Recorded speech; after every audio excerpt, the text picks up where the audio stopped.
suis balance et la nouvelle année 2026 arrive, quel conseil tu me donnerais?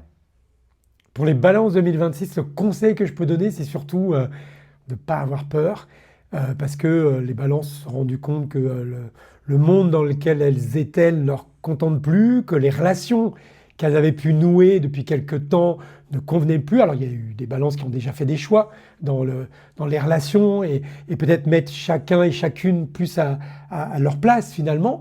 Mais là, le ciel va vous booster d'une manière mais incroyable, les balances. Et justement, parfois, ça va peut-être vous mettre dans des situations que vous n'aimez pas, parce que les balances, elles sont toujours prêtes à écouter l'autre, attendre de l'autre son regard, sa bienveillance, son avis aussi. Là, les balances, vous avez compris qu'il y en avait marre. Vous avez envie de changer de vie et que ceux qui sont en face de vous ne correspondent pas tout à fait à vos aspirations. Donc le conseil, c'est plutôt de vous dire, n'ayez pas peur de vos choix, d'une part, et osez l'affirmation personnelle. Et comme les balances, elles aiment pas trop s'affirmer, de temps en temps, ça peut un peu friter, quoi. C'est genre un peu, ouais, j'ai envie de dire un truc. Ouais, bon, ok, t'es pas obligé de le dire aussi violemment. Tu peux le dire plus doucement. Mais par contre, l'affirmation, ça va être le maître mot de 2026 pour vous. Et d'autant plus que les balances qui ont décidé de le faire, vous allez voir, vous allez même trouver des fruits de tout ça.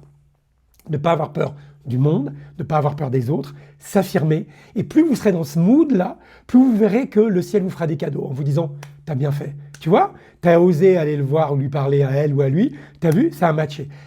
Allez à la rencontre de l'autre, mais avec un nouveau regard sur les autres. Vous êtes aussi important qu'eux. Ok, donc dans ce que tu dis, ça a l'air d'être une bonne année qui s'annonce, quoi. Ça va être une année challengeante parce qu'encore une fois, ça va bousculer la balance dans ce qu'elle a l'habitude de faire. Elle attend plutôt le regard de l'autre, l'avis de l'autre. Là, on va lui dire non, c'est toi qui dois être en tête de gondole dans tes activités. Et surtout, ça va être une super année si la balance accepte de se dire qu'elle a un rôle à jouer dans les nouvelles créations de relations en fait. Si vous avez des projets par exemple, vous êtes balancé, que vous voulez créer de nouvelles relations, vous disant ouais les relations d'avant ça marche pas, c'est foireux, c'est hypocrite, et vous avez envie je sais pas de créer un nouveau resto ou qui va engager les relations entre les êtres humains différemment, allez-y. Si vous voulez faire de la politique, j'en sais rien, il y a milliers d'exemples dans lesquels la balance va pouvoir s'affirmer en se disant hé les gars, le monde est pourri, le monde part en couille, le monde se fight trop. Moi, je vais vous ramener l'harmonie, mais autrement, à ma façon. Amener l'harmonie à ma façon. C'est ça le maître mot de 2026 pour les balances. Et si vous êtes dans ce mouvement-là, la réussite, elle est là, quoi.